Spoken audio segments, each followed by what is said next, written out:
बिस्मिल्लाहिर्रहमानिर्रहीम। नाज़रीन, आप देख रहे हैं प्रोग्राम गिलगित बल्तिस्तान अफेयर्स और मैं हूं आपका मेज़बान एहसन रज़ा। नाज़रीन, सच टीवी की ये खुसूसी काविश है गिलगित बल्तिस्तान के लिए और गिलगित बल्तिस्तान के आवाम के लिए, ताकि उनकी आवाज़ जो है वो ऐवानों तक पहुंच सके और गिलगित बल्तिस्तान के जो मसाइल हैं उनको उजागर किया जा सके। चाहे वो कारोबारी मसाइल हैं, चाहे वो मुआशी मसाइल हैं, चाहे वो तालीमी मसाइल हैं, चाहे वो लोगों के जो उन मसाइल का सामना कर रहे हैं, हालात व वाक़यात का और तकालीफ का, उनके अजाले के लिए और उनकी आवाज़ बनकर ऐवानों तक पहुंचाई जाए, ताकि ऐवान को झंझोड़ कर ऐवान को मुखातिब करके बताया जाए कि ये वो लोग हैं जो आपको ऐवान तक लेकर आए और अब इनके मसाइल की हल की ज़िम्मेदारी जो है वो आपके के सर है और इनको करना भी है आपने हल। और अभी गिलगित बल्तिस्तान की सूरत हाल ये है कि इस तरफ अगर देखा जाए तो हुकूमत भी बदल गई, नई हुकूमत आ चुकी है, लेकिन गिलगित बल्तिस्तान में वही हुकूमत मौजूद है जिसका ताल्लुक साबका गवर्नमेंट के साथ है। लेकिन हालात बदलते हैं, चीफ सेक्रेटरी भी बदल दिए गए और कारोबारी मसाइल के ऊपर भी आज के प्रोग्राम में हम बात करेंगे, सियासी अदम इस्तेहकाम के हवाले से भी हम बात करेंगे और बॉर्डर के हवाले से भी हम बात करेंगे, बॉर्डर मैनेजमेंट के हवाले से भी और थोड़ी सी फाटा के हवाले से भी बात करने की कोशिश करेंगे और अफ़गानिस्तान की सूरत हाल, क्योंकि बॉर्डर सारे इंटरलिंक्ड हैं, तो सिक्योरिटी मामलात और सिक्योरिटी सूरत हाल कैसी है और चाइना के साथ और गिलगित बल्तिस्तान के साथ जो तजारती मराकज़ हैं वो उस तरीके से खुल नहीं पा रहे जिस तरीके से खुलने चाहिए। तो इन मौज़ूआत का आज के प्रोग्राम में हम अहाता करने की कोशिश करेंगे। तो जनाब कुर्बान अली साहब हमारे साथ मौजूद हैं, साबिक chairman federal chamber of commerce हैं, और मलिक सफदर दावर साहब हमारे साथ मौजूद हैं, साबिक सदर ट्राइबल यूनियन ऑफ जर्नलिस्ट फाटा हैं। तो आप दोनों शख्सियात की आमद का बहुत शुक्रिया। कुर्बान अली साहब, आपसे बात का आगाज़ करूँगा कि जैसा कि मैंने कहा कि सियासी इस्तेहकाम जो होता है वो बहुत ज़रूरी होता है तमाम मामलात के लिए, चाहे वो मुआशी मामलात हों, चाहे वो कारोबारी मामलात हों, चाहे वो किसी सूबे के इंतज़ामी मामलात हों। तो अभी सुनने में ये आता है कि गिलगित बल्तिस्तान का जो सियासी निज़ाम है वो कुछ अदम इस्तेहकाम की तरफ जा रहा है, इसमें कितनी हकीकत है और इस अदम इस्तेहकाम के जाने की तरफ आपकी कारोबारी सरगर्मियाँ कितनी मुतासिर हैं? बिस्मिल्लाहिर्रहमानिर्रहीम। एहसन साहब, बहुत शुक्रिया, सच टीवी का मशकूर हूँ। हमेशा गिलगित बल्तिस्तान की आवाज़ बन के आपने हमेशा आपका इस चैनल ने गिलगित बल्तिस्तान की नुमाइंदगी की, मैं आपका मशकूर और आपका चैनल का। देखें, हमारी सियासी इस्तेहकाम के साथ कारोबारी वाबस्तगी लाजिम मुलज़म है, क्योंकि अगर आपका आदम इस्तेहकाम मुल्क में नहीं होगा तो आपका कारोबार में कोई बिल्कुल ऐसा कोई इस्तेहकाम नहीं आएगा। जैसा आपने देखा कि ये जो पिछले कोई 1.5-2 महीने से मतलब हुकूमत का ये जो जाते जाते फिर नई हुकूमत के आते डॉलर का सिचुएशन आपने देखा, जो पिछले 1.5 माह में जो हालात रही, डॉलर का जो पोजीशन रहा, मार्केट में के स्टॉक एक्सचेंज की पोजीशन आपने देखी, महंगाई आपने देखा कि कितनी फ़ीसद बढ़ गई है। रमज़ान में भी हद से ज़्यादा अभी भी महंगाई बढ़ गई है, क्योंकि मुल्क में अगर ये अदम इस्तेहकाम होगा तो जब तक अदम इस्तेहकाम में ठहराव नहीं आएगा तो आपका बिज़नेस कम्युनिटी कभी भी ना को कोई इन्वेस्ट करता है, ना कोई कारोबार सही करता है। वो कहते हैं यार हालात को देख के अच्छा, अभी आपने रमज़ान शरीफ की बात की, ये मैं यहाँ पे ऐसे नुक्ता जानना चाह रहा हूँ कि क्या जो रिलीफ पैकेजेस का ऐलान हुआ था वो रमज़ान शरीफ में वहाँ पे नज़र आए कि कोई नहीं? कुछ भी कोई पैकेज नहीं हुआ कहीं पे, कोई 1 रुपये का पैकेज, बल्कि महंगाई सबसे ज़्यादा बढ़ गई रमज़ान में। जो नहीं होना चाहिए, बिजली का लोड शेडिंग आप देखिए पूरा पाकिस्तान में, पिछले साल तो ऐसा नहीं था, इस दफ़ा इतना ज़्यादा हालत ख़राब रही है कि हमारे समझ से बालातर थी। जब ये हुकूमत का पिछले दौर था उसमें तो बिल्कुल कभी लोड शेडिंग नहीं होती थी। लेकिन रमज़ान शरीफ में सियासी अदम इस्तेहकाम भी तो अपने अरूज पे था, बल्कि हुकूमतों की तब्दीलियां भी हमने देखने को देखी। इस तरफ को अगर आएँ तो एक हुकूमत गई और एक हुकूमत आई। इसी की तरफ आ रहा हूँ कि मैं यही अर्ज़ कर रहा हूँ कि उसी की वजह से देखें, आपका बिजली कंट्रोल नहीं, आपका कोई और चीज़ आपके हाथ में कंट्रोल नहीं, हालात आपके पास सही नहीं। हमें लगता नहीं है कि जब तक ये मुल्क में अदम इस्तेहकाम नहीं होगा तो बिज़नेस कम्युनिटी कभी भी आगे तरक्की नहीं कर सकती है। तो आपने अर्ज़ किया गिलगित बल्तिस्तान में भी क्या गवर्नमेंट के चेंज होने के बाद ज़ाहिर है फेडरल के अंडर होता है, गिलगित बल्तिस्तान की अपनी कोई पोजीशन नहीं है, ना कोई एक ऑर्डर के तहत सूबा है, نہ آئینی حقوق ہے نہ وہاں کوئی اور ہے, فیڈرل گورنمنٹ ہی اس کو کنٹرول کرتی ہے. تو یہاں حکومت چینج ہوتی ہے تو 50% اس حکومت کی پوزیشن کم ہو جاتی ہے گلگت بلتستان میں, اثرات وہاں مرتب ہوتے ہیں. پھر چیف سیکرٹری نئے پوسٹ ہو گئے ہیں تو وہ وفاق کے جو سمجھتی ہے اس کے مطابق چلتے ہیں. پھر چیف منسٹر اور چیف سیکرٹری کے آپس میں اگر آہنگی نہیں ہوگی تو وہ صوبے کو بہتری نہیں ہو سکتی. جیسا پنجاب میں آپ سچویشن دیکھ رہے ہیں, پچھلے کوئی 22 دنوں سے کیا سچویشن ایک چپکلش چل رہی ہے گورنر صاحب کی اور وزیر اعلیٰ صاحب کی طرف. اس سے پہلے بھی وہ بیچ میں کوئی خالی دن کچھ دن اسی طرح رہے ہیں. تو وہ آپ نے سچویشن دیکھا کہ پاکستان کے تاریخ میں تو کبھی میں نے اپنی ہوش سنبھالنے کے بعد آج تک نہیں دیکھا تھا. یعنی پنجاب جیسا ڈیولپ جو صوبہ ہے وہ اس طرح کے حالات کا شکار ہے, تو گلگت بلتستان تو بالکل ایک سائیڈ لائن پر ہے, تو اس کے کتنے مسائل ہوں گے. اسی پہ مزید بات کرتے ہیں, تھوڑا سا بارڈر کے حوالے سے بات کریں گے. ملک ظفر صاحب یہ فرمائیے گا, جس طرح قربان صاحب نے کہا کہ سیاسی عدم استحکام ہے, آپ ٹرائبل ایریاز اور ان علاقوں کو کور کرتے ہیں, ان علاقوں کو دیکھتے ہیں, تو وہاں پر سیاسی عدم استحکام آنے سے سیکیورٹی کے معاملات کو کس طریقے سے دیکھتے ہیں؟ کیونکہ جیسا میں نے شروع میں کہا کہ اگر سیاسی عدم استحکام کہیں پہ ہو تو اس سے جڑے ہوئے جتنے معاملات ہیں, چاہے وہ معاشی ہوں چاہے وہ انتظامی ہوں, وہ ڈسٹربنس کا شکار ہو جاتے ہیں. دیکھیں جس طرح کہ آجی صاحب نے بتایا گلگت بلتستان کے حوالے سے, تو اس طرح پہلے فاٹا جس کو ہم کہتے تھے, یعنی اب جو علاقے قبائلی اضلاع خیبر پختونخوا کا باقاعدہ حصہ بنے, یہ بھی ڈیمانڈ تھا 1947 سے لے کر. ادھر ایک الگ قانون تھا, الگ سسٹم تھا, لیکن لوگوں کے مطالبے پہ, لوگوں کے ضروریات کے مطابق اب 2018 میں اس کو باقاعدہ خیبر پختونخوا کا حصہ بنایا گیا. تو اس سے فائدہ یہ ہوا کہ پہلے نہ کوئی صوبائی اسمبلی میں ان کی نمائندگی تھی, فاٹا کے جتنے بھی لوگ تھے, اور نہ ادھر لوکل باڈیز کا کوئی سسٹم تھا. وہی گورنر وفاق کے تحت اس کو کنٹرول کرتا تھا, اور وہی چپکلیٹ جو ابھی آجی صاحب نے بتایا چیف سیکرٹری اور گورنر وزیر اعلیٰ کے درمیان, وہی اس وقت فاٹا کا گورنر اور صوبے کا وزیر اعلیٰ. تو اختیارات کا کوئی پتہ نہیں لگتا تھا کہ کیا ہے. نہیں سفدر صاحب, وہ تو آئینی صورتحال کی بات ہے, وہ اس کے بارے میں آپ سے تفصیلاً بات کروں گا, لیکن میں ابھی کی جو صورتحال ہے سیکیورٹی معاملات کے حوالے سے, اس حوالے سے جاننا چاہ رہا ہوں, کیونکہ آپ اس کو کور کرتے ہیں, اور سیکیورٹی کی صورتحال کیسی ہے تاکہ اس سے بارڈر کے جو حالات ہیں اور واقعات ہیں وہ کتنا ڈسٹرب ہیں اس سچویشن میں. سیکیورٹی بھی گرم دیکھے 2014 سے پہلے کے حالات تو سب کو پتہ ہے کہ نہ صرف وزیرستان قبائلی علاقے بلکہ پورا ملک اس سے متاثر ہو رہا تھا. دہشت گردی کا روز واقعات ہوتے تھے, بم وغیرہ کے واقعات, ہر سٹی کے پاکستان میں کوئی بھی محفوظ نہیں تھا. لیکن جب آپریشن زربازب شروع کیا حکومت نے, پھر اب تھوڑے سے حالات ٹھیک ہو گئے. ان سے یہ ہوا کہ لاکھوں کی تعداد میں لوگ آئی ٹی پیز بھی بن گئے, قربانیاں دی, کافی فورسز نے کافی قربانیاں دی. لیکن اس سے اب یہ ہو گیا کہ پورے قبائلی علاقے میں اب اس صورتحال نہیں ہے جو پہلی تھی. اب وہ چینج ہو گیا ہے, امن و امان ہے, لیکن ایک دو واقعات ہوتے رہتے, وہ آپ بھی میڈیا رپورٹس میں دیکھتے ہوں گے, وزیرستان میں ٹارگٹ کلنگ وغیرہ. لیکن اس سے یہ ہوا کہ آپریشن زربیز کے بعد جو اے پی ایس کا جو اٹیک ہوا تھا وہ پشاور میں, اس کے بعد 20 نکاتی ایک نیشنل ایکشن پلان بنایا. تو اس کے تحت جو اہم نکات تھے, مطلب باڑ لگانا بارڈر پہ افغانستان کے ساتھ, وہ بھی تقریباً کمپلیٹ ہونے کو ہے.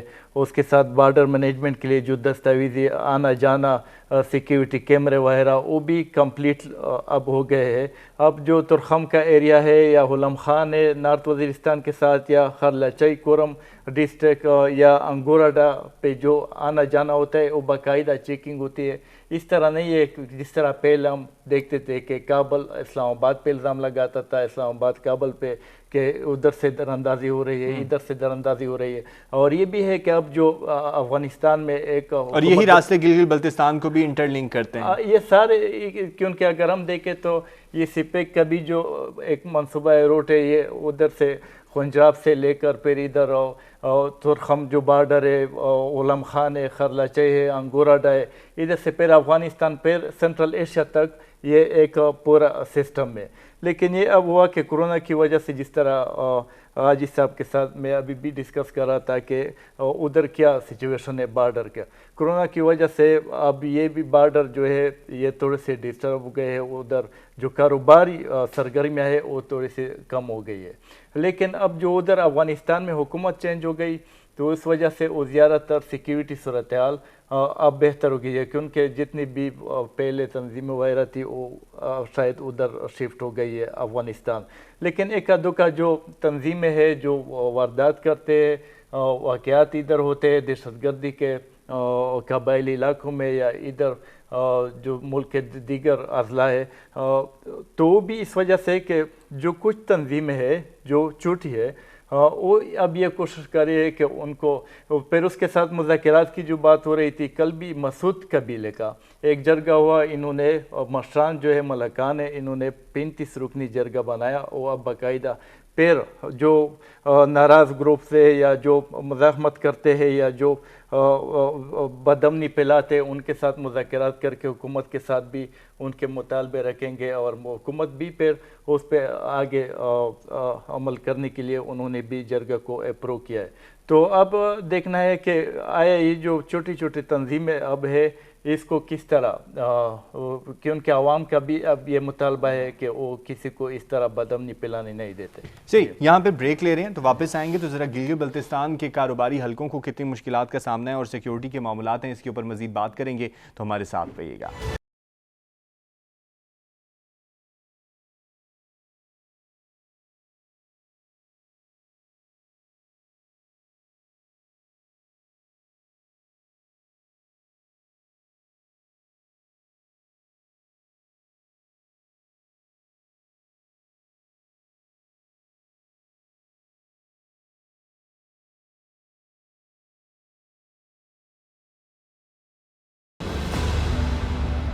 वेलकम बैक जी नाज़रीन। बॉर्डर की जो सिक्योरिटी मामलात हैं इसके ऊपर भी बात हो रही थी और कुर्बान अली साहब आप ये फरमाइएगा कि जिस तरह सफदर साहब ने कहा कि सिक्योरिटी मामलात पहले से बहुत बेहतर हैं और ज़रब अज़ब का तो सेहरा जो है वो पूरी दुनिया मानती है कि हमारी पाक फ़ौज को जाता है और इंतहाई कामयाब ऑपरेशन, ये फरमाइएगा कि गिलगित बल्तिस्तान में क्या वजूहात हैं कि बॉर्डर के एरियाज़ जो हैं वो अभी तक बंद हैं और कोशिशें की भी जा रही हैं, लेकिन चाइना और वहाँ से फिर यहाँ पर जो तजारत के मराकज़ हैं वो उस तरीके से खुल नहीं पा रहे, हालांकि सिक्योरिटी के मामलात भी बिल्कुल ठीक है। एहसन साहब, गिलगित बल्तिस्तान में अल्हम्दुलिल्लाह सिक्योरिटी का कोई प्रॉब्लम नहीं है। हमारा मुसल्लह अफ़वाज हर मैदान में हर जगह पे सिक्योरिटी के फ़राइज़ अंजाम दे रहे हैं। खुसूसन गिलगित बल्तिस्तान में अल्हम्दुलिल्लाह कोई ऐसा सिचुएशन नहीं है सिक्योरिटी के हवाले से, और हमारे दीगर लॉ एनफोर्स एजेंसीज भी अपनी जिम्मेदारियां निभा रही हैं, इसमें कोई दो राय नहीं है। अब समझ यहाँ पे नहीं आ रही है कि चाइना गवर्नमेंट हमारे दोस्त मुल्क है, ये पिछले 2.5 साल से हमारा बॉर्डर, हमारे जो बिज़नेस कम्युनिटी है गिलगित बल्तिस्तान का जो इन्हिसार है, या तो टूरिज़म है या चाइना बॉर्डर है। तो ये 1984 के एग्रीमेंट के मुताबिक हमारी ये बॉर्डर से इतनी अच्छी बिज़नेस होती थी, और ये कोरोना के बाद अब हम इतना मुश्किलात में गए हैं कि लोगों का दिवालिया हो चुका है। लेकिन अब तो कोरोना के असरात भी मुकम्मल तौर पे ख़त्म ना हुए हों तो 70% तो कम हो ही चुके हैं तकरीबन। 70% तो नहीं, पाकिस्तान में तो हम तो कभी तो 100% है। अब यहाँ तो अभी कोई पाबंदी ही नहीं है, अगर पूरी दुनिया के नज़रिए से देखा दुनिया जाए के नज़र से। मैं तो हाल ही में दुनिया मैं यूरोप में भी विज़िट किया, मैंने यूके में गया और मैं तेहरान भी गया हुआ था, कहीं पे भी कोई पाबंदी नहीं है, कुछ भी नहीं है। मगर मैं हैरान हूँ कि हमारा दोस्त मुल्क चाइना में भी वो कह रहे हैं कि अभी उधर लॉकडाउन इधर लॉकडाउन। तो मैंने काशगर से रब्ता किया, वो कहते हैं कि यहाँ कोई प्रॉब्लम नहीं है, ऐसी कोई सिचुएशन नहीं है। मगर इन्होंने बॉर्डर एक तरफा खोलने के लिए, ट्रेड के लिए कहा है, वो भी बॉर्डर के ऊपर, खुंजराब के बॉर्डर के ऊपर 14,000 के बुलंदी पे उन्होंने एक यार्ड बनाया हुआ। वो कहते हैं कि यहाँ हम कंटेनर फेंकेंगे और उसका किराया जो जहाँ पे 5 लाख किराया बनता है वहाँ 35 लाख रुपया उसका किराया आ रहा है, और वहाँ से हमने कंटेनर को ख़ुद उठाना है, सोस ट्राईपोर्ट में लेके आना है, फिर वहाँ से हमने कस्टम कराना है, फिर वो कंटेनर को खाली हमने वापस उस यार्ड में भिजवाना। तो इस वजह से हमारी जो बिज़नेस कम्युनिटी है, ख़ासकर जिसमें हज़ारों लोग वाबस्ते थे, जिसमें मज़दूर तबका थे, जिसमें ड्राइवर थे, जिसमें ट्रेडर्स थे, छोटे कारोबारी थे, बड़े कारोबारी थे, تو ہم سارے لوگ متاثر ہو چکے ہیں پچھلے 2.5 سال سے. تو بہرحال ہم نے پہلے گورنمنٹ سے بھی رابطہ کیا. اب یہ موجودہ گورنمنٹ اپنے معاملات میں لگی ہیں, یہ آپس میں لگے ہوئے ہیں, تو انہوں نے کیا ہمارے مسائل حل کرنا. لگتا نہیں ہے کہ ہمیں اس دفعہ بھی یہ بارڈر اس طرح کی جو لیول پلین ملنا چاہیے. ہمیں چائنا اگر جا نہیں سکتے ہیں تو ہمیں ہمارے کنٹینر ڈائریکٹ پورٹ تک تو آ جائیں. آپ کی دنیا میں ایسا نہیں ہو رہا. یہ چائنا ہمارا برادر ملک ہر جگہ اپنی تجارت کھلا ہے, گاڑیاں کنٹینر جا رہی ہیں, آ رہی ہیں, ادھر جا رہے ہیں. تو انہوں نے یہاں سے ایک تو جانے کی پابندی رکھی ہے, اور اس کے علاوہ فلائٹ پہ ایک بندے کا ٹکٹ 10-10 لاکھ 15-15 لاکھ کا. اچھا یہ فرمائیے کہ کیا آپ نے سابقہ حکومت جب موجود تھی تو سابق وزیر اعظم صاحب کو بھی ایک خط لکھا تھا کاروباری مسائل کے حوالے سے, اور کاروباری حلقوں کو جو مسائل ہیں ان کے حوالے سے, اس کا جواب تو غالباً آپ کو آیا تھا یا نہیں آیا تھا؟ دیکھیں میں نے کافی جگہوں میں نے اس پہ ریکویسٹ بھیجی تھی. میں نے بیجنگ میں اپنا ایمبیسی کو بھی بھیجا تھا, میں نے چائنا ایمبیسڈر سے بھی ریکویسٹ کی تھی, میں نے فارن آفس کے ڈی جی سے بھی, ان کی طرف سے مجھے جواب بھی آیا, ان کے سپورٹ بھی رہی. ڈی جی چائنا یہاں سے جواب آیا؟ ہاں جی, یہاں سے جواب آیا, اور انہوں نے کوشش بھی کی. مگر ہماری حکومت میں جو ہماری سابقہ حکومت ہے اس کی طرف سے جواب آیا؟ سابقہ حکومت اپنے مسئلے میں تھی, تو وہ لانگ مارچ, احتجاج, دھرنے, اور اس میں تو وہ جواب نہ دے سکے. وہ نہ جواب نہ دے سکے. ان کو اپنے مسائل میں فارغ وہ تو نہیں تھے, تو وہ پچھلے 6 مہینے سے ان کا اپنے مسائل چل رہے تھے. ان کی طرف سے کوئی جواب نہیں آیا, خاطر خواہ کچھ بھی رزلٹ نہیں نکلا. اچھا یہ فرمائیے گا کہ وہاں سے جواب نہیں آیا, اب تو حکومت بدل گئی ہے, تو نیا خط لکھنے کا کوئی ارادہ ہے؟ نہیں, خط لکھنے سے کچھ بھی نہیں ہوگا. ہم نے کوشش کیا, بلکہ ہمارے یہاں تک لوگ احتجاج کرنے کے لیے بھی تیار تھے. بزنس کمیونٹی نے پریس ریلیز جاری کی تھی, تمام جتنے بھی چیمبرز تھے اور ہمارے جتنے بھی ٹریڈ باڈیز ہیں, گلگت بلتستان کے تقریباً 12 ٹریڈ باڈیز ہیں اور ایسوسیشنز ہیں, سب نے مل کے حکومت سے مطالبہ بھی کیا تھا کہ اگر ہماری اس مسئلے کا حل نہیں ہوگا تو ہم بارڈر کی طرف مارچ کریں گے, خنجراب کی طرف. اور ہمارے کاروبار سارا تباہ ہو چکا ہے. جن لوگوں نے چھوٹے چھوٹے لون لیے تھے وہ بینک کرپٹ ہو گئے ہیں, اور ان کے پاس کوئی ان کے بال بچوں کے لیے اور بہت زیادہ مسائل پیدا ہو گئے ہیں.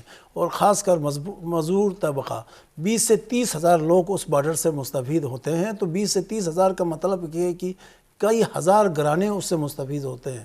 تو اس حوالے سے ابھی موجودہ حکومت اور یہ بھی آپس میں اسی پہ لگے ہیں. اب پہلے وہ ان کو ہٹانے کے چکر میں تھے, تو اب یہ پرانے والے حکومت ابھی اپوزیشن میں چلی گئی, تو وہ ان کو ہٹانے کے لیے لگے ہیں. یعنی سیاسی کھینچاتانی جاری ہے. یہاں پر یہ فرمائیے گا کہ عبوری آئینی صوبے کی بات کی گئی اور اس کے اوپر باقاعدہ سیٹس بھی دی گئیں, اور سیٹس دی جانی تھیں 6 سیٹیں, اور اس کے حوالے سے ابھی کیا پیش رفت جاری ہے یا کچھ معاملات رک چکے ہیں؟ دیکھیں ہماری بدقسمتی سمجھیں, پتہ نہیں ہماری اللہ تعالیٰ کی طرف سے ہمیں کیا مسئلہ ہے. پہلے جب نواز شریف صاحب کی حکومت تھی, سرتاج عزیز کے انڈر جو کمیٹی بنی وہ بھی فائنل سٹیج پہ تھی, اس پہ جو نیگوسیشن ہو رہی تھی.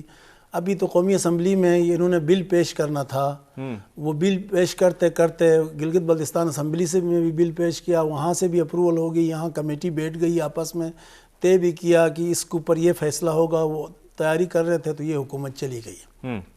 اب مجھے نہیں لگتا کہ اس حکومت میں نئی کوئی گورنمنٹ آئے گی. جو آنے والا انتخابات ہوں گے تو اس وقت کوئی حل ہو سکتا, کیونکہ ان کی آپس میں کوئی آہنگی نہیں ہے. یعنی ابھی آپ کو وہاں پر اس طرح کی کوئی صورتحال نظر نہیں آ رہی کہ یہ معاملہ بھی واپس کھٹائی میں پڑ گیا, کہ جس طرح پہلے چل رہا تھا اسی طرح واپس اپنی پرانی حالت میں چلا گیا؟ تھے اس گورنمنٹ سے پر امید تھے کہ عبوری آئینی صوبہ کے ہمارے مقتدر اداروں سے بھی ہم یقین رکھتے تھے. انہوں نے کوششیں بھی کی تھی, بیچ میں جا کے وہ ٹھنڈا پڑ گیا, سمجھ میں نہیں آگے آیا. اچھا اسی طرح کے معاملات کچھ اس طرف بھی تھے. صفدر صاحب ہمارے ساتھ موجود ہیں. صفدر صاحب, فاٹا سے آپ کا تعلق ہے اور فاٹا کو ریپرزینٹ بھی آپ کرتے ہیں. فاٹا کا نظام بھی کچھ اسی طرح کا تھا جو کہ بعد میں کے پی کے کی صورت میں ہمیں دکھائی دیا اور ضم ہو گئے. کوئی نظام بدلا, کوئی حالات بدلے, کوئی واقعات بدلے, کیا اثرات دیکھتے ہیں آپ؟ بالکل کافی حد تک پیش رفت ہوئی ہے کہ ان کے یہ جو سرتاج عزیز صاحب کی سربراہی میں ایک کمیٹی تھی,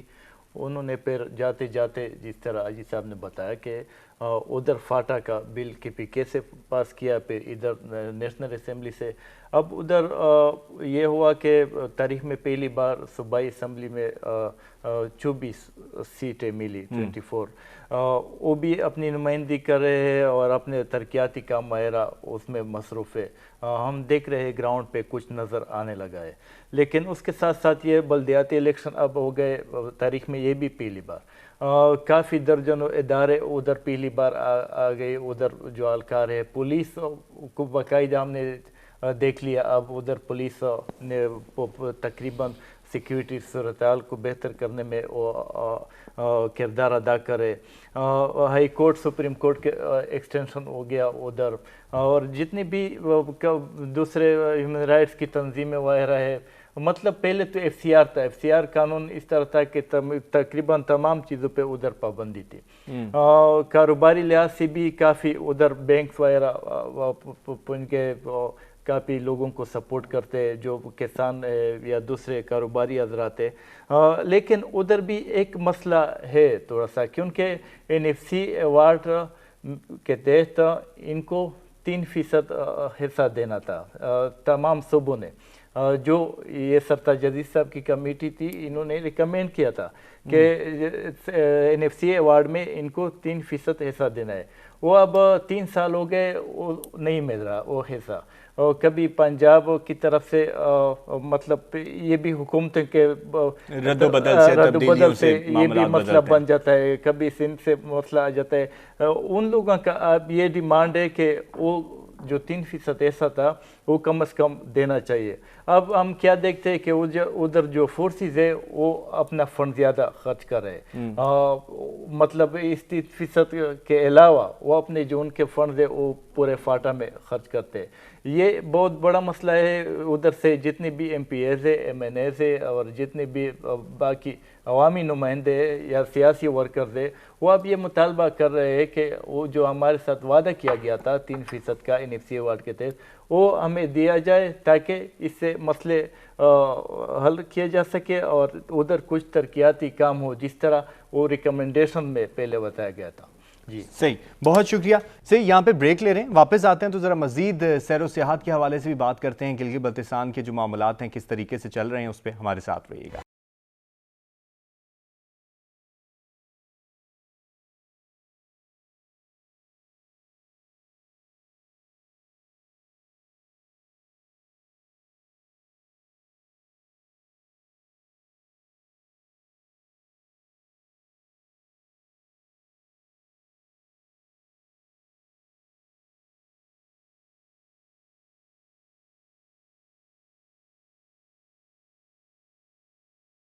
वेलकम बैक जी नाज़रीन। गिलगित बल्तिस्तान के अबूरी आइनी सूबे के हवाले से बात हो रही थी और साथ ही साथ उन एरियाज़ के हवाले से भी जिनके लिए वही पॉलिसी मुरतब की गई और हालात बदल गए वहाँ के, और गिलगित बल्तिस्तान के हालात जूं के तूं हैं। और गिलगित बल्तिस्तान में इसकी वजह बड़ी ये है कि हुकूमतें बदलती हैं और मनसूबा भी आने वाली हुकूमत के साथ बदल चुका होता है। कुर्बान साहब, ये फरमाइएगा, जिस तरह आपने कहा अबूरी आइनी सूबा जो है वो आपकी एक ख्वाहिश ही रह गई और आपने कहा कि हम इसी इंतज़ार में थे, इसी उम्मीद में थे कि अब की दफ़ा आपके मामलात जो हैं वो सेटल्ड हो जाएंगे, लेकिन ना हो पाए। लेकिन हम भी दुआ गो हैं कि आइंदा आने वाले वक्तों में मौजूदा हुकूमत इसी हवाले से जो काम रह गया उसको जारी उसारी रखे। सैर और सियाहत के हवाले से हम ज़रा बात करेंगे, कितनी बेहतरी देख रहे हैं, क्योंकि साबिका हुकूमत जो थी उसका नारा जो था वो सैर और सियाहत के हवाले से था। मौजूदा हुकूमत भी काम करती रही है इससे पहले, लेकिन इसमें कितनी बेहतरी आपने देखी? देखें, सैर व सियाहत के हवाले से जो इमरान खान साहब के काविशें थी, मेरी कोई पॉलिटिकल पार्टियों से मेरा कोई इस तरह सब मेरे लिए बराबर है। उस हवाले से बड़ा काम हुआ गिलगित बल्तिस्तान में। पिछले दफ़ा रिकॉर्ड टूरिज़म, हालांकि कोरोना के बावजूद हमारा सिकरदों में एक दिन में 6 जहाज़ आते रहे और हज़ारों के तादाद में लोग आए हैं और रिकॉर्ड लोगों ने अपनी बिज़नेस किया टूरिज़म के हवाले से गिलगित बल्तिस्तान और हुंजा नगर में और ज़िला गज़र में। और उस हुकूमत ने, मैं आपको ये बता दूं कि जो जाते जाते उन्होंने जो 50 अरब का प्रोजेक्ट दिया गिलगित चित्राल रोड, उस हवाले से मैं कहता हूं कि ये तारीख़ी इक़दाम है। ये इस रोड के वजह से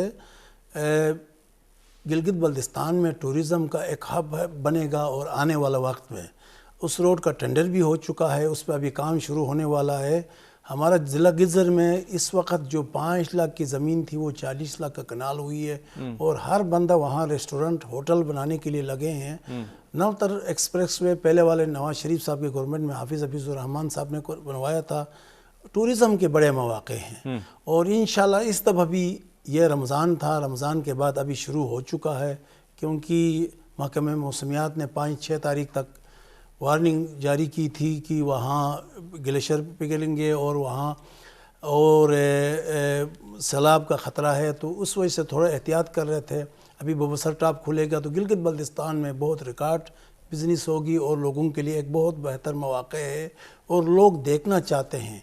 लोग मरी गलियात और दूसरे जगह बहुत बार बार जाके वो तंग आ चुके हैं, उनको वो लोग चाहते हैं नॉर्थ। लेकिन ये भी तो एक तासुर दिया गया कि जो साबिका हुकूमत है उन्होंने बड़ी कोशिशें और काविशें की सैर व सियाहत के हवाले से, लेकिन ये भी एक तासुर दिया गया कि वहाँ की सड़कें उसी तरह टूट फूट का शिकार हैं। जो मौजूदा हुकूमत है वो ये कहती रही कि जो हमारे बनाए हुए सड़कें थीं, जो हमारे बनाए हुए प्रोजेक्ट से, उन्हीं को ही जाकर फीते काटे गए, और ये सारी सूरत हाल आपने भी वहाँ पर देखी। और बहुत सी जगहों के ऐसे इफ्तिताह थे जहाँ पे पहले तहरीक इंसाफ के रहनुमा आते रहे और फिर बाद में नून लीग के रहनुमा आते रहे। सर देखें, बात ये है कि आपने देखा कि ये दियामर बादशाह डैम के ऊपर कोई 20 किस्म के लोग जाके उन्होंने फीते काटे हैं और वो इफ्तिताह किए हैं। तो ये हुकूमतों का निज़ाम ही इसी तरह चलता है। जैसे मेट्रो इस्लामाबाद का हुआ कि अभी शहबाज शरीफ साहब ने 3 दिन में इफ्तिताह कर दिया।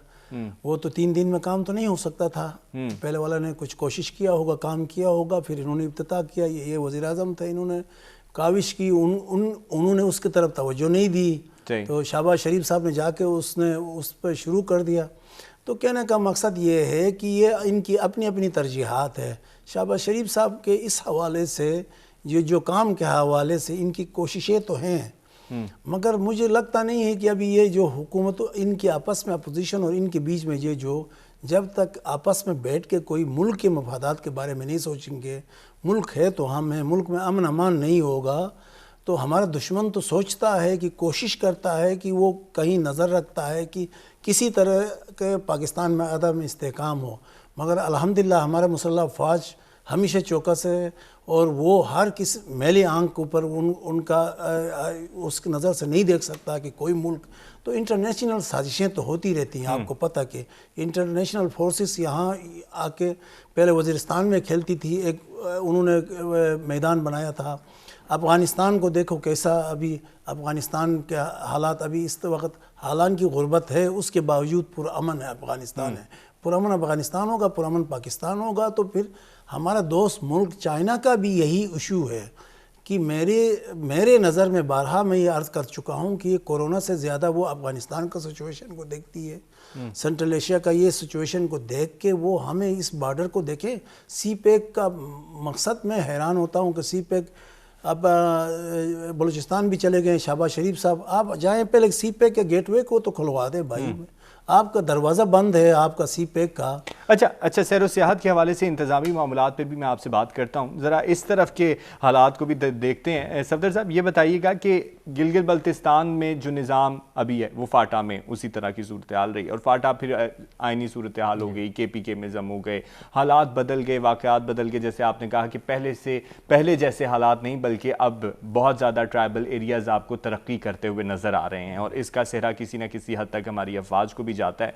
तो ये फरमाइएगा कि वहाँ के जो खूबसूरत इलाके हैं, शवाल हो गया, रज़मक हो गया, और दीगर इलाके हैं ट्राइबल एरियाज़ में, वहाँ पर सैर व सियाहत के हवाले से क्या सरगर्मी है?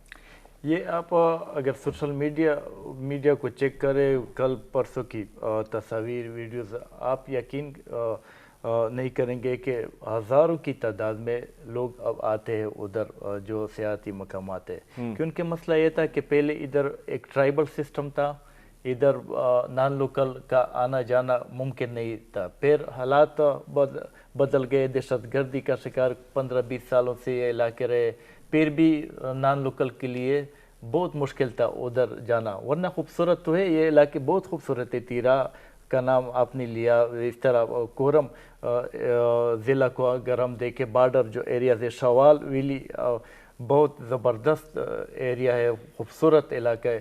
اس طرح پھر رزمک کا علاقہ، اس طرح کے اور کئی مقامات ہیں کہ اب جو حالات ادھر ٹھیک ہو گئے، امن آ گیا، تو ہزاروں کی تعداد میں اس طرح عید کے مواقع پہ یا اس طرح گرمی کے موسم میں لوگ آتے ہیں جو ڈاؤن ڈسٹرکٹ سے، بن ہو گیا، لکی مروت، کرک، جتنے بھی ادھر قریبی اضلاع ہے، یہ سارے لوگ اب ادھر آتے ہیں قبائلی علاقوں میں. تو فورسز، پولیس یا لوکل انتظامیہ کی طرف سے بھی کوشش جاری تھی کہ یہ سیاحتی مقامات کو مزید آباد کیا جائے، لیکن ادھر کچھ مسئلے ہے. وہ بھی یہ جس طرح کا سڑکوں کا مسئلہ ہے، ادھر رہائش کے لیے مقامی لوگ تو مہمان نوازی کرتے ہیں ادھر لوگوں کے جو آ جاتے ہیں، لیکن ہزاروں کی تعداد میں ان کے لیے پینے کا پانی یا سڑکیں وغیرہ، مارکیٹس اس طرح اویلیبل نہیں، کیونکہ یہ علاقہ جس طرح میں نے بتایا کہ دہشت گردی کا شکار علاقہ رہا ہے پہلے 20-15 سالوں سے. تو ان کے لیے بھی حکومت کی ترجیح ہے کہ سیاحتی مقامات کو مزید ادھر، یہ علاقے پہلی بار تاریخ میں کھلے حکومت نے سیاحوں کے لیے. تو جو سابقہ وزیر اعظم صاحب تھے عمران خان کے بھی کافی ترجیح رہی اس طرف، انہوں نے 2-3 دورے کیے ادھر نارتھ وزیرستان کے، بلکہ ہر قبائلی ضلع کے انہوں نے دورے کیے. اب اس بار جو شہباز شریف صاحب آئے تو انہوں نے بھی پہلا دورہ ادھر میران شاہ کا کیا پچھلے دنوں، تو انہوں نے بھی یہ علاقے سیاحت کے حوالے سے ادھر کچھ اناؤنسمنٹ کیے کہ جتنی بھی یہ ایریاز ہے اس کو ترقی دی جائے گی، اور حکومت کی طرف سے بھی یہ کوشش ہے کہ صحیح کوششیں جاری ہیں. اور سیر و سیاحت کو آپ دیکھ رہے ہیں کہ دوبارہ سے مرکز جو ہیں آباد ہیں، وقت کم رہ گیا. قربان صاحب یہ فرمائیے گا کہ کیا مسئلے مسائل دیکھ رہے ہیں سیر و سیاحت کے حوالے سے، اور انتظامات میں کہاں کہاں کمیاں ہیں کہ ان کو بہتر کیا جائے تو گلگت بلتستان جیسا جنت نظیر علاقہ جو ہے وہ پوری دنیا کے لیے اوپن ہو، اور پوری دنیا کے لوگ حالانکہ ابھی بھی وہاں پر آتے ہیں، اور جس طرح یہاں کے حالات ہیں ویسے تو نہیں وہاں کے حالات گلگت بلتستان کے، وہ ہے ہی اپنی سیر و سیاحت کی وجہ سے مشہور، لیکن کیا مزید بہتری لائی جا سکتی ہے؟ دیکھیں، مہمان نوازی میں گلگت بلتستان کا نام ہے، دنیا سے لوگ آتے ہیں، بڑے خوش ہو کے چلے جاتے ہیں. ایک دفعہ آتے ہیں، ان کا خواہش ہوتی ہے کہ دوسرا دفعہ ضرور گلگت بلتستان دیکھیں. پہلے والا گورنمنٹ نے ٹورسٹ فورس بنا دی ہے اسپیشل، کسی کے لیے ایمرجنسی ہو، ٹورزم پولیس بنایا. اس کے علاوہ وہاں کے لیے جو اس گورنمنٹ نے کوشش کی کہ وہاں کے جو جہاں جہاں روڈز نہیں ہیں ان کے لیے اسکیمیں رکھوا دی ہیں، کچھ ٹینڈر بھی ہو چکے ہیں. اس کے علاوہ وہاں ہوٹلز کی کمی ہے. اس وقت آپ دیکھیں پی سی بن رہا ہے وہاں، سرینا نے اپنا نیا چینج شروع کیا ہنزا کے اندر، پرانا اس کو چینج کر کے نیا بنا رہا ہے، اور زیادہ لوگوں نے وہاں انویسٹ کرنا شروع کر دی گلگت بلتستان میں. وہاں جب تک بجلی کی کمی ہے، چاہے وہ گورنمنٹ تھی یا یہ گورنمنٹ ہو، وہاں اسپیشل خاص کر ہنزا کا ایریا ہے، اس میں پاور کی بہت زیادہ کمی ہوتی ہے. اور خاص کر گرمیوں میں بھی وہاں صرف 4 گھنٹہ یا 6 گھنٹہ بجلی ہوتی ہے. باقی علاقوں میں تو گرمی میں بہتر ہوتا. اگر کوئی بارشیں ہو جائیں، موسم خراب ہو، تو ہائیڈرو کا پاور ہے وہاں تو، اور کوئی وپڑا کا کوئی نظام نہیں ہے، ڈیم والا بجلی نہیں ہے یا کوئی سولر سسٹم نہیں ہے. تو ہمارے گورنمنٹ کو چاہیے وہاں سب سے پہلے پاور کا نظام، امن امان تو وہاں موجود ہے، اور ہوٹلنگ کا نظام، اور ان کے لیے مزید بہتری، لوگوں کو وہاں کے لوکل لوگوں کو ان کو چھوٹے قرضے دی جائے تاکہ وہ ہر آدمی اپنا کاروبار وہاں کھولیں، اور لوگوں کے لیے جو آتے ہیں ان کے لیے مہمان نوازی کے لیے، اور ان کے لیے وہاں ان کا روزگار بھی ساتھ ہو. گورنمنٹ میں کتنے ملازمتیں دیں گی؟ گلگت بلتستان گورنمنٹ نہیں دے سکتی ہے. پرائیویٹ سیکٹر میں لوگ ابھی چاہتے ہیں کہ وہ لوگ آگے ہیں اور لوگ خوشحال رہنا چاہتے ہیں. تو میں سمجھتا ہوں کہ جو بھی گورنمنٹ ہو، ابھی موجودہ گورنمنٹ ہے یا پہلے والا گورنمنٹ نے کاوشیں کی ٹورزم میں، اس میں کوئی شک نہیں ہے، کوئی دو رائے نہیں ہے. تو شہباز شریف صاحب پہ بھی توقع رکھتے ہیں کہ وہ جب تک ہیں تو وہ اس کو کوشش کریں اور اس کو آگے بڑھائیں. اور گلگت بلتستان میں جو بھی حکومت ہے، دیکھیں سندھ میں پیپل پارٹی کی حکومت ہے، بلوچستان میں باب پارٹی کی حکومت ہے، کشمیر میں پی ٹی آئی کی حکومت ہے, گلگت بلتستان میں بھی پی ٹی آئی کی حکومت ہے. تو یہ لیکن ابھی جو سیاسی عدم میں استحکام دیکھ رہے ہیں, ہم امید کرتے ہیں کہ وہ اس طریقے سے گلگت بلتستان کے حالات کے اوپر اثر انداز نہ ہو. بہت شکریہ قربان علی صاحب اور ملک صفدر داوڑ صاحب, آپ دونوں شخصیات کا.